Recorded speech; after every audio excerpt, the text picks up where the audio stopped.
The first day of class can be a tumultuous time for anyone starting out at a new school. Meeting new classmates can be overwhelming and intimidating. But for Katie Olson, a simple classroom icebreaker exercise would end up breaking a decades-old family secret wide open. From then on, her life would never be the same. Hello, wonderful people. I'm Jamie Buck from WonderBot. And here is... Curious about her biological mother, this woman's research identified a classmate who held the key to her past. Before we begin, make sure you smash the like button, subscribe to our channel, and click the notification bell for more amazing videos.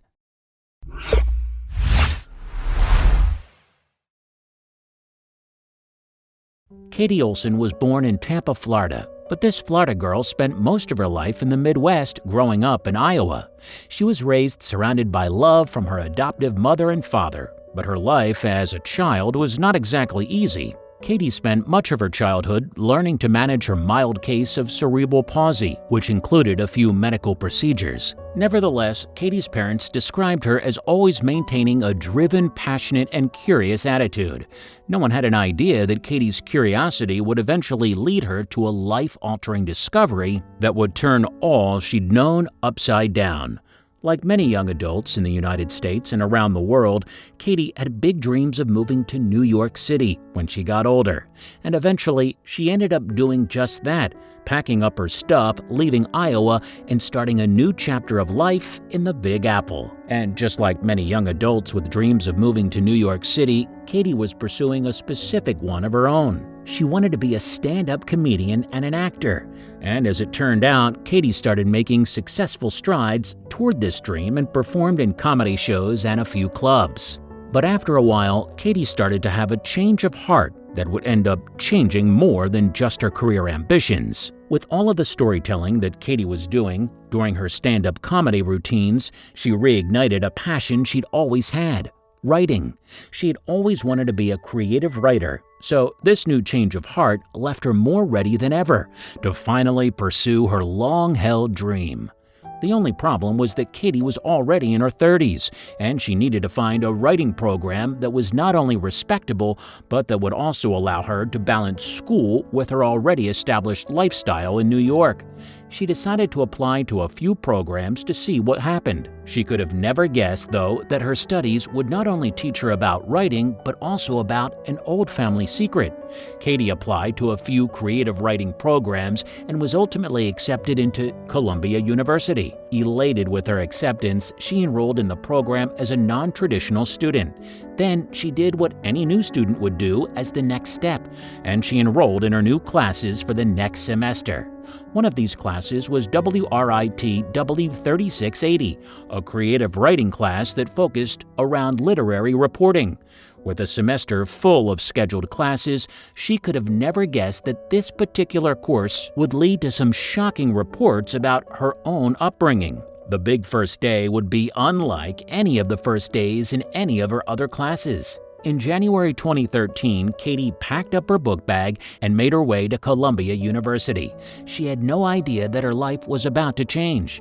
For her, it was just a normal first day of school, filled with awkward meetings, fresh syllabi, and more than one classroom icebreaker. When it came to icebreaker activities, the literary reporting class was no exception. The professor asked the students to go around and tell the class about themselves. A fellow classmate named Lizzie, who had only signed up for the course minutes prior, was among the first to speak. But as soon as she started speaking, Katie was shocked by what she heard. Across the classroom, Lizzie Delgado introduced herself to her new classmates. Lizzie explained that she had a young daughter of her own, who she was raising with her husband. She told the class all about how she had grown up in Bergen County, New Jersey. Like Katie, Lizzie was also in her 30s and was pursuing her lifelong passion for writing. Lizzie was still getting to know the room of classmates, most of whom had not even introduced themselves yet. As she continued to tick off a list of fun facts about herself, she started to notice that one of her classmates was apparently having a pretty strong reaction to what she was saying, and that classmate was Katie. Despite her classmates' reactions, Lizzie finished sharing her personal story, Lizzie shared that she was kind of obsessed with the Olsen twins. She mentioned that she had taken college classes twice and worked as a bartender and as a personal assistant. She told the class about her close-knit family, her love for her adoptive parents, and her father who worked as a television news producer. But the more she shared, the more she realized that her classmate across the room was still acting a little strangely. She could have never imagined what her classmate was thinking as she sat on the other side of the room, almost unable to hold it all together. But soon she would find out exactly what was happening. Across the classroom, Katie was quite literally freaking out. Lizzie jokingly told a news reporter years later that it looked like Katie was having a panic attack. And it was true. Katie was shocked by everything she was hearing, because what she was hearing sounded a lot like the details of a woman she had read all about. Katie was in her own head putting together dots that she had been trying to connect for years. It was when Lizzie mentioned that she was adopted that everything just clicked for Katie. But what Katie was thinking would be life-altering, and seemingly too good and too shocking to be true. Between her comedy and acting gigs, along with now taking classes at Columbia University, Katie started doing a little bit of extracurricular research on the side. While she was completely happy and content with her adoptive family, what Lizzie said had made her start wondering more about her own biological family. Her search for answers about her biological mother led her down an internet rabbit hole. While she was having some trouble finding out details about her birth mother, she did run into an unexpected revelation as she sifted through her research. There seemed to be another woman who made up a hugely important piece of Katie's life story.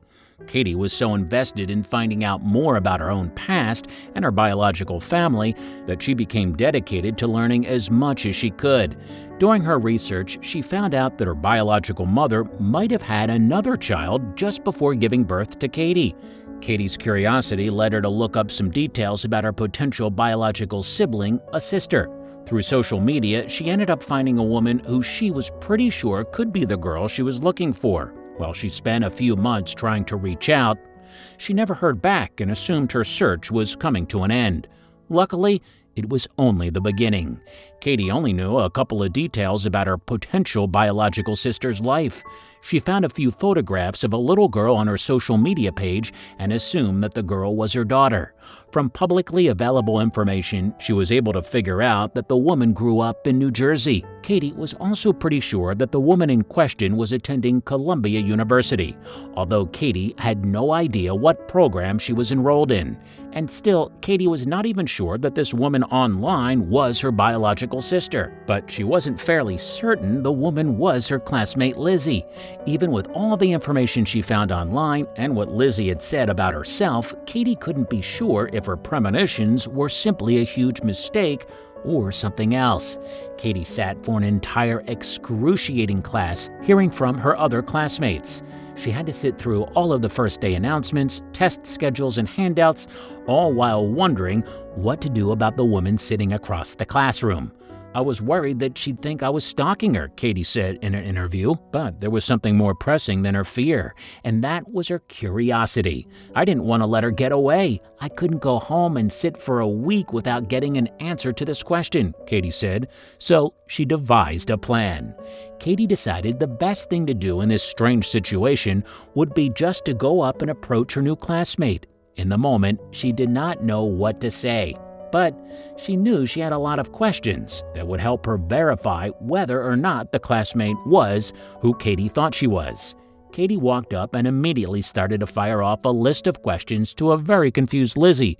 Lizzie would later recall that she had no idea what was going on, and that Katie started asking her things like, "Were you given up for adoption in Tampa, Florida, to a woman named Leslie?"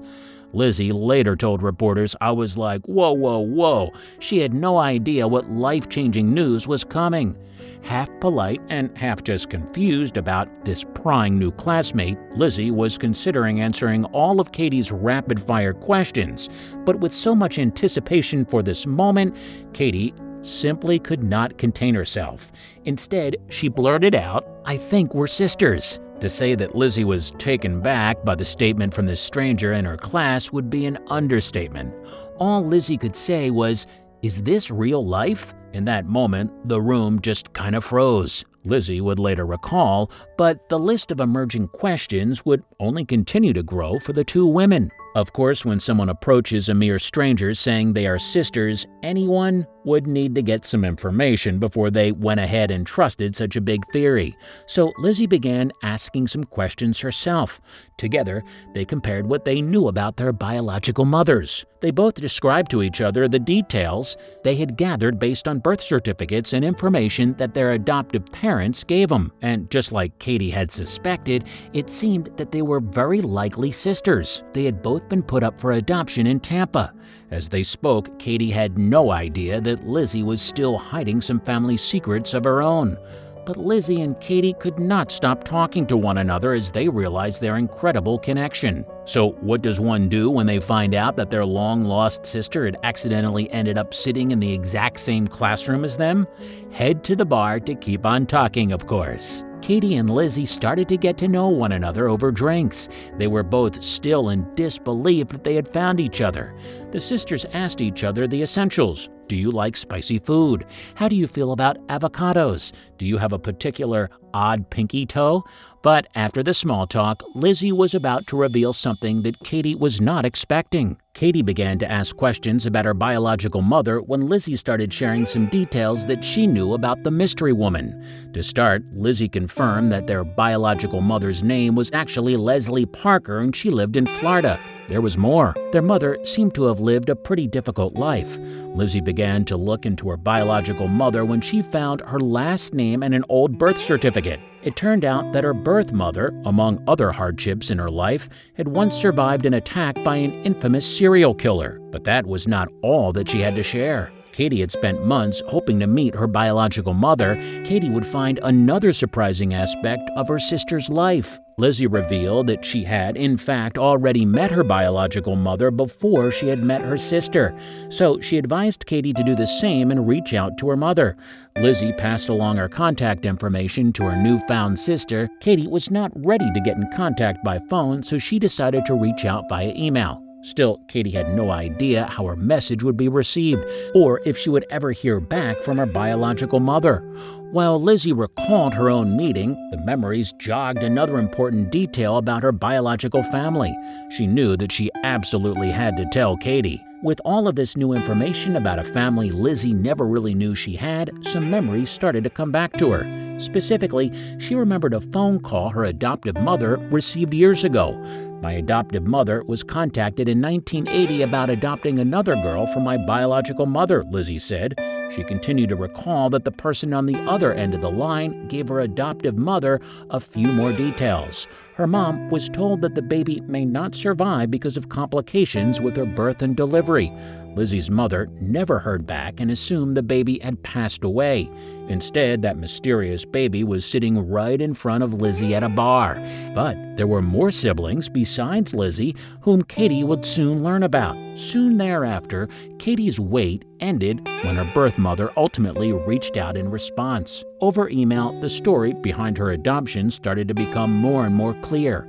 Her biological mother explained that she put both Lizzie and Katie up for adoption when she was a teenager, as she was unable to take care of them the way she'd hoped. But that wasn't all. Katie learned that her biological mother later gave birth and raised 2 sons, making her a half-sister to 2 boys, whom she'd never known about. With all of these new siblings, Katie was desperate to meet her biological family and learn more about her mother. And pretty soon, the perfect opportunity came. Amid all the unfolding family drama, Lizzie and Katie somehow were still able to keep their heads in their books and keep up with their studies. All of that hard work was finally about to pay off for Lizzie, who was set to attend her graduation ceremony and complete her creative writing studies. But it was not only going to be a big day for Lizzie. Lizzie's graduation day was also set to be a huge day for Katie, because she was about to meet her birth mother for the first time. With all of the celebrating around graduation, the sisters thought it would be the perfect time to have a family reunion. With no idea how the actual meeting would go, they both went into commencement day hoping for the best. Years had passed before the anticipated union took place with their biological family. Behind the scenes, the two had focused on first getting to know each other. We can imagine that having a long-lost sister means there is a lot to catch up on. Having formed their own bond, they were finally ready to take the next step. After keeping their story among only family for a while, the newfound sisters finally started sharing their account publicly and with the news media. They had spoken with the New York Times and a few television stations, and all of those reporters would be there to witness the big day when Katie finally planned to meet her biological mother. Graduation day is an emotional day for any family, but for this family, the emotions ran even higher. As Lizzie walked across the stage to receive her diploma from Columbia University, Katie was undoubtedly beside herself as she found herself next to her biological mother, Leslie. And afterwards, Leslie told reporters exactly how she felt. "They're both amazing, beautiful women," she told reporters. Leslie explained that she could barely believe that after all these years, her two daughters had found each other as classmates. "It felt like the world was coming full circle," she said. Leslie could have never imagined her daughters would find one another, and could have never imagined how their relationship would be today. After a heartfelt reunion and a pretty crazy day filled with interviews and diplomas, Lizzie and Katie went back to their regular lives. The only difference was that their lives would never be the same now that they found their long-lost biological family members. Today, Lizzie and Katie are as close as sisters can be, despite the years of not knowing each other for most of their lives. They spend holidays together as one big happy family and have met each other's adoptive parents. But through it all, they have never lost sight of the sacrifice their biological mother made to give them these astounding and successful lives. The pain of giving up a child for adoption is unimaginable, and Leslie Parker surely felt that when she had to part ways with two of her daughters. She hoped for years that she would one day be able to reconnect with her girls, and once she did, she saw that her sacrifice had been worth the hardship. Seeing her daughter receive her diploma from an Ivy League school left her nothing less than awestruck. "I'm glad I chose to have them and gave them a chance at life," Leslie explained in an interview. "I'm not religious, I'm spiritual. But if you don't believe in a higher power, you would when you heard their story," she said.